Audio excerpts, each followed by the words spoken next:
এগুলি জানো তোমার? বসেও পড়া যায়, দাঁড়িয়েও পড়তে হয়, কোনো কোনো বিশেষ বিশেষ জায়গায় দাঁড়িয়ে দুরূদ পড়তে হয়। দুরূদ ইব্রাহিম আর কোন জায়গায় বসে নামাজ যখন পড়ো তখন বৈশা দুরূদ ইব্রাহিম পড়ো না? আচ্ছা বৈশা যে তুমি দুরূদ ইব্রাহিম পড়লা, দাঁড়ায় তখন কি নামাজে তুমি দুরূদ ইব্রাহিম পড়ো এটা জানো? হ্যাঁ, জানা আছে? দাঁড়াইয়া নামাজে দাঁড়াইয়া দুরূদ ইব্রাহিম পড়ো, এটা জানো তোমরা? আছে? কোন জায়গায় সেটা বলতে পারো? ফরজ হলো দুই প্রকার। ফরজ কয় প্রকার? দুই প্রকার। একটা কি ফরজে আইন, আরেকটা হলো ফরজে কিফায়া। ফরজে কিফায়া যখন পড়ো তখন কি দুরূদ ইব্রাহিম পড়ো না? কে তখন দাঁড়ায় পড়ো না? এইটা নিয়মই হলো দাঁড়াইয়া পড়া, ঠিক কি না? এটা ফরজে কিফায়া নামাজ যখন পড়বা তখন রুকু নাই, সিজদা নাই। রুকু সিজদা আছে? রুকু নাই, সিজদা নাই। এই নামাজের নিয়মই হলো দাঁড়ায়া পড়তে হবে এবং দাঁড়ায় যে করবা এখানে তোমার দুরূদ ইব্রাহিম পড়তে হয়, ঠিক কি না? এই দুরূদ ইব্রাহিম এখানে পড়বা দাঁড়ায়া, আবার যখন তুমি ফরজে আইন ফরজ নামাজ যখন পড়বা তুমি তখন তুমি এখানে বসে পড়বা এই দুরূদ ইব্রাহিম, ঠিক কি না? আবার যখন তুমি খুতবা পাঠ করবা তখন পূর্ব দিকে ফিরে তোমার খুতবার মধ্যে দুরূদ আছে না? খুতবার মধ্যে দুরূদ পাঠ করবা। সুতরাং এই বিষয়গুলি আমাদের অতিবি জরুরি জানা। এগুলি যদি আমরা না জানি, না বুঝি, তাহলে আমাদের এই শিক্ষা গ্রহণ করা তো অর্থহীন, ঠিক কিনা? যাই হোক, এখন আমরা সবাই এসে তো তোমার নাকি তাহলে একটু আমরা মিলাদ করি নাকি, নাকি বলো? এটা হলো আজকে হলো আশুরার দিন। এই আশুরা অনেকে পালন করে, অনেকে করে না। আমরা যখন ছোট ছিলাম, যে মুরব্বীরা যখন ছোট ছিল তখন এই আশুরা কিন্তু মসজিদে পালিত হইত। মুরব্বী ঠিক কিনা? মসজিদে আশুরা পালিত হইত। এখন কিন্তু মসজিদ বন্ধ করে দিচ্ছে। মসজিদে কিন্তু হাসান হুসেনের কোনো নাম লম যেত না। এটা অসম্ভব। অসম্ভব নয়? এটা লম যেত না। অথচ তোমার কি বললাম, এই হাসান হুসেন সূরা ফাতিহার মধ্যে আছে। কি বললাম, কোরআন শরীফের মধ্যে এই হাসান হুসাইন আছে। আর কি বললাম, দুরূদ ইব্রাহিমের মধ্যে হাসান হুসেন আছে। আর কি বললাম, খুতবার মধ্যে হাসান হুসেন আছে, মা ফাতেমা আছে। এটি না পড়লে কি হবে? কিন্তু এই যে এই গুরুত্বপূর্ণ জিনিসগুলি আমরা কোনো সময় বিচার বিশ্লেষণ করি না, বা আমরা এগুলি নিয়ে কোনো চিন্তা ভাবনা করি না। কি কথাটা কি হাসা কইছি এই পর্যন্ত যা কিছু না মিছা হইছে একটা? সবচেয়ে সত্য হইছে কিনা বলো? হ্যাঁ, সূরা ফাতিহার মধ্যে আছে যে ওয়াইয়াকা নাস্তাইন, হে আল্লাহ আপনি আমাদেরকে একটু সাহায্য করুন। আগে কিন্তু আল্লাহর প্রশংসা করছি, পরে কি আল্লাহ আপনি আমাদেরকে একটু সাহায্য করুন, ঠিক কি না? কি সাহায্য? ইহদিনাস সিরাতাল মুস্তাকিম, আপনি আমাদেরকে সহজ এবং সরল পথে চালান। সহজ সরল পথটা আমরাই বলতেছি, আল্লাহরই শিখানো। আমরাই বলতেছি সিরাতাল লাযিনা আনআমতা আলাইহিম, আপনি যে সমস্ত বান্দাদেরকে, যে সমস্ত ব্যক্তিদেরকে বা যে সমস্ত লোকদেরকে আপনি নিয়ামত প্রদান করেছেন। লোক মানে কি মানুষ না? লোক মানে মানুষ। ব্যক্তি মানে কি মানুষ না? মানুষ তো মানুষই। আপনি যে সমস্ত মানুষদেরকে, যে সমস্ত ব্যক্তিদেরকে, যে সমস্ত লোকদেরকে আপনি অনুগ্রহ প্রদান করেছেন বা নিয়ামত দান করেছেন, ওই সমস্ত ব্যক্তিদের কথা আমাদেরকে পরিচালিত করুন। ওই সমস্ত ব্যক্তি কারা? বলা আছে মিনান নাবিয়িনা ওয়া সিদ্দিকিনা ওয়া শুহাদাই ওয়া সালিহিন। আল্লাহ বলতেছে আমি চার প্রকার বান্দাদেরকে, চার প্রকার ব্যক্তিদেরকে আমি অনুগ্রহ বা নিয়ামত প্রদান করেছি, তোমরা ইয়াদের অংশ। সুবহানাল্লাহ। এটা কি গুরুত্বপূর্ণ না? যার জন্য আমি বললাম যে 5 ওয়াক্ত নামাজ তোমরা পড়বা। 5 ওয়াক্ত নামাজের মধ্যে আরো বিভিন্ন নামাজ আছে, আছে না? সূরা ফাতিহা ব্যতীত নামাজ হয়? সূরা ফাতিহা ব্যতীত নামাজ হয় না। এর কারণ কি? এই সমস্ত কারণ হলো এই সূরা ফাতিহার মধ্যে বিদ্যমান। এর কারণে এত গুরুত্বপূর্ণ হল সূরা ফাতিহা। এরপরে দেখো 4 রাকাত নামাজের মধ্যে 2 রাকাত যখন নামাজ পড়বা সূরা মিলাইবা, 2 রাকাতের মধ্যে সূরা মিলানো নাই। মিশকাত শরীফে লেখছে ফাতিহাটাই হলো নামাজ, বাস করা। বুঝছো? এই ফাতিহার গুরুত্ব অনেক অনেক বেশি। তুমি 114টা সূরা এর মধ্যে যদি 113টা সূরা তুমি পড়া নামাজ পড়ো, নামাজ কিন্তু হবে না, বুঝলো? নামাজ হবে না। যাই হোক, এখন হলো আমরা আজকে আশুরা উপলক্ষে যেহেতু বসছি এখানে, আশুরার এগুলো আশুরার আলাপ হই।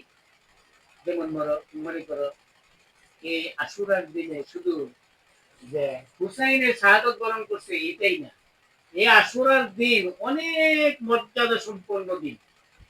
এই আশুরার দিনে বহু ঘটনা ঘটছে। যেমন এই আশুরার দিনে আল্লাহ রাব্বুল আলামিন আদম আলাইহিস সালামকে সৃষ্টি করছে। কার সৃষ্টি করছে? আদম আলাইহিস সালামকে সৃষ্টি করছে। এই আশুরার দিন আল্লাহ রাব্বুল আলামিন জান্নাতেও দিলেন, আদম এবং হাওয়া আলাইহিস সালামকে জান্নাতে দিলেন। আবার এই আশুরার দিন জান্নাত থেকে বের করে দিলেন। আবার আরাফাতের ময়দানে আল্লাহ রাব্বুল আলামিন এই আশুরার দিন তাদেরকে একত্রিত করলেন। কথা বুঝছেন? এই আশুরার দিন একত্রিত করলেন আরাফাতের ময়দানে। এখানে আরেকটা কথা মনে আসছে আমার, আপনার কি অসুবিধা হচ্ছে বলবো? এই আদম আলাইহিস সালাম রে আল্লাহ প্রতিনিধি হিসেবে বানায় নাই? আল্লাহ প্রতিনিধি হিসেবে যে তোমরা আগে বসো, ওনারা সামনে দিয়ে আছে, আল্লাহ প্রতিনিধিত্ব দিছে। আল্লাহ আদম আলাইহিস সালামকে অনেক শখ করে, অনেক মহব্বত করে আদম আলাইহিস সালামকে সৃষ্টি করছে, নাকি বলো? এই কথা বলো না, আমি তো বলতেছি আপনারা একটু সামনে দিকে আসুন। মুরব্বি বাজার একটু আগে নাই, হ্যাঁ নাই এটা করে বল জায়গায় বল জায়গায়। আচ্ছা, আদম আলাইহিস সালাম শুধু আদমই ছিল না নবীও ছিল? নবী ছিল না? আদম আলাইহিস সালাম কি নবী ছিলেন না? আদম আলাইহিস সালামের নাম জানেন আপনারা? আদম আলাইহিস সালামের কিন্তু নাম আছে, একটা নাম আছে না? একটা নাম আছে, নিশ্চয়ই একটা নাম আছে, এটা হয়তো অনেকে জানেন। মনে রাখবেন, আদম আলাইহিস সালামের নাম ছিল আবুল বাশার। কি নামটা? আবুল বাশার। আবুল বাশার মানে হলো বাশারের পিতা। বাশার মানে হলো মানুষ। কথা বুঝছো? আবু মানে বাবা, বাশার মানে হলো মানব জাতি। মানব জাতির বাবা মানে হলো আবুল বাশার। কথা বুঝতে পারছেন? এই আবুল বাশার মানব জাতির পিতা, সর্বপ্রথম মানব আদম আলাইহিস সালামের মা বাবা আছে? মা বাপ নেই। হাওয়া আলাইহিস সালামের মা বাবা আছে? এটা আরো অনেক বড় কাহিনী আছে, সেগুলি অন্যদিকে না যাই, এটুকুই বলি নাকি।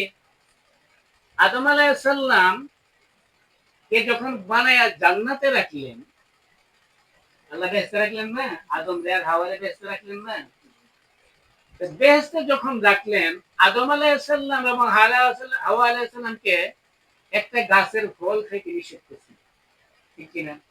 সেই গাছটার নাম কি? হ্যাঁ, গন্ধম গাছ। গন্ধম। আচ্ছা, ওই গন্ধম গাছের ফল খাইতে না করছি নাকি? তো ওই গাছের ফল যখন খাইলো, আমি কিন্তু শর্ট করে বলেছি, ওই গাছের ফল যখন খাইলো তখন জান্নাত থেকে বের করে দিল। বের করে দিল না? দেশ থেকে বের করে দিল। তাদের যে পোশাক, জান্নাতি পোশাক ছিল, ওই পোশাকগুলি খুলে গেল, ঠিক কিনা? তখন আদম আলাইহিস সালাম নবীরা কি নিষ্পাপ কিনা? নবীদের কোনো পাপ আছে? মাসুম না নবীরা? কোরআনের ভাষায় নবীরা হলো মাসুম, তাদের কোনো পাপ নেই। তো ওই আদম আলাইহিস সালাম হাওয়া আলাইহিস সালাম কে যখন জান্নাত থেকে বের করে দিলেন, একজনকে রাখলেন কোথায়? সৌদি আরবের জেদ্দায়। এটা রাখলেন কারে? হাওয়া আলাইহিস সালাম। আরেকজনকে রাখলেন যেটাকে বলা হয় শরণদ্বীপ। শরণদ্বীপ মানে বর্তমান শ্রীলঙ্কা। তাহলে দুইজন খুব কাছাকাছি না অনেক দূরে? অনেক দূরে। কত দূরে? হাজার হাজার মাইল দূরে কিনা? হাজার হাজার মাইল দূরে। তখন আদম আলাইহিস সালাম হাওয়া আলাইহিস সালামের জন্য পাগল হয়ে গেলেন, কান্নাকাটি শুরু করলেন। কার কাছে কান্দে? উত্তর দিও, কার কাছে কান্দে? আল্লাহর কাছে কান্নাকাটি করে, হে আল্লাহ, তুমি আমাদেরকে আবার একত্রে মিলন করে দাও। আল্লাহর কাছে কান্দে না? তো আল্লাহর কাছে কান্দে। একদিন যায়, 2 দিন যায়, 1 মাস যায়, 2 মাস যায়, 1 বছর যায়, 2 বছর যায়। কান্দে কার কাছে? আল্লাহ কি শুনে না? আল্লাহ কি দেখে না? আল্লাহ ইচ্ছা করলে মাফ করতে পারে না? আল্লাহ মাফ করে না। কাঁদলো কত বছর? 149 বছর। কত বছর কাঁদলো? 149 বছর কাঁদলো, কিন্তু আল্লাহ তো ক্ষমা করে না। হম তখন আল্লাহ কিছু কথা শিখাই দিলেন, এটাও সূরা বাকারার মধ্যে আছে, কোরআন শরীফের মধ্যে আছে।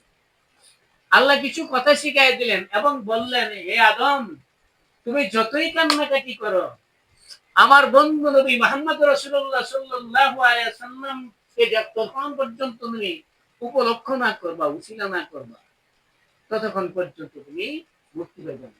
আর যেই মাত্র বললেন বেহাক্কে মুহাম্মাদিন ফাগফিরলি আনতা গফিরা বিহি, আল্লাহ তুমি মুহাম্মদ রাসূলুল্লাহ সাল্লাল্লাহু আলাইহি ওয়াসাল্লামের তুফাইলে তুমি আমাকে maaf করে দাও। সুবহানাল্লাহ। সঙ্গে সঙ্গে বলতে দেরি হয়েছে, আরেফাতের ময়দানে তাদের মিলিত হইতে আর দেরি হয়নি। সুবহানাল্লাহ।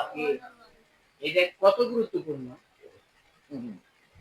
তো তুমি নামাজ পড়বা, যাহা কিছু বন্দেগী করবা, কথা বুঝছো, যদি দুরূদ না হয় নবীজির সামনে, সেই বন্দেগী জ্বলন্ত অবস্থায় থেকে আল্লাহর দরবারে গ্রহণ হয় না। যেই মাত্র মুহাম্মদের উসিলা দিলেন, আদম আলাইহিস সালাম আল্লাহর প্রিয় বান্দা, আল্লাহ অনেক আশা করে, অনেক মানে কি করে আদম আলাইহিস সালাম সৃষ্টি করলেন, জান্নাতে রাখলেন, নবী মর্যাদা দিলেন, প্রতিনিধিত্ব দিলেন।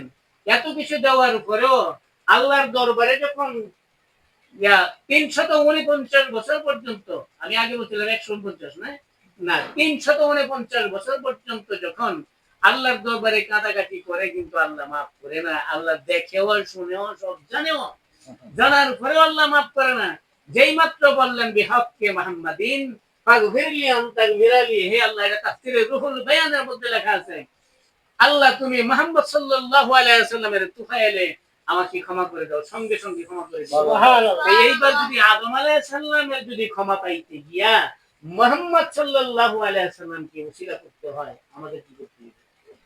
আমাদের করতে হবে আমরা দোয়ার মধ্যে যদি দোয়া করি, যাহা কিছুই করি, মুহাম্মদ রাসূলুল্লাহ সাল্লাল্লাহু আলাইহি ওয়াসাল্লাম কে যদি আমরা ওসিলা না করি, আল্লাহ আমাদের অপরাধ করবে না। এটাই আল্লাহ আদম আলাইহিস সালামকে দিয়ে আমাদেরকে শিক্ষা দিয়ে গেলেন, ঠিক কি না? এটাই আমাদেরকে আদম আলাইহিস সালামকে দিয়ে ঠিক মানে আমাদেরকে শিক্ষা দিয়ে গেলেন।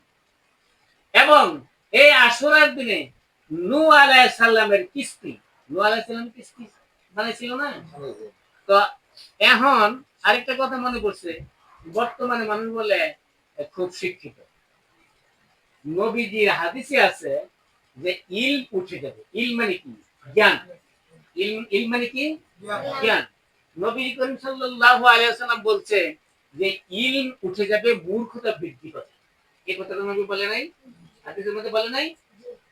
কিন্তু এখন বর্তমান মানুষ বিপরীত বলে, যে এখন মানুষ শিক্ষিত বেশি নাকি আগে আছেন মূর্খ। মূর্খ কোন কোন সময় নবীকেও মূর্খ বলে, বলে কিনা? কোন কোন সময় নবীজিকেও মূর্খ বলে। নবীজি যদি মূর্খ হইতো, তাহলে আল্লাহ বলছে সূরা বাকারার মধ্যে, কামা আরসালনা ফীকুম রাসূলাম মিনকুম ইয়াতলু আলাইকুম আয়াতিনা। আছে তো, এই কথাটুকু আছে, কামা আরসালনা ফীকুম রাসূলাম মিনকুম ইয়াতলু আলাইকুম আয়াতিনা। আমি তোমাদের মধ্য হইতে একজন রাসূল পাঠাইলাম, যিনি আমার আয়াতগুলি তোমাদেরকে পড়ে পড়ে শোনাবেন। সুবহানাল্লাহ বলবেন না? সুবহানাল্লাহ। কোরআন শরীফের মধ্যে আল্লাহ বলতেছেন, আমি একজন রাসূল পাঠাইলাম আপনাদের মধ্যে বা তোমাদের মধ্যে। প্রত্যেকে পাঠাইলাম তোমাদের মধ্য হইতেই পাঠাইলাম, যিনি আমার আয়াত ইয়াতলু তেলাওয়াত করবে, মানে পড়বে, ইয়াতলু আলাইহি আয়াতিন, মানে আমার আয়াত তোমাদেরকে পড়ে পড়ে শোনাইবে। তাহলে নবী মূর্খ হইলে কি আয়াত পড়ে শোনাইতে পারবে? তারপরে আরো বহু জায়গায় বহু কিছু লেখা আছে, যেমন কোরআন শরীফের সূরা আলে ইমরানের 81 নম্বর এবং 82 নম্বর আয়াতের মধ্যে বলা আছে, নবীদেরকে নিয়ে আল্লাহ রাব্বুল আলামিন আলমে আরওয়া, আত্মার জগতে বা রূহের জগতে একটা বড় ধরনের একটা কনফারেন্স করেছিলেন, 1 লাখ বা 2,24,000 পয়গম্বরদের নিয়ে।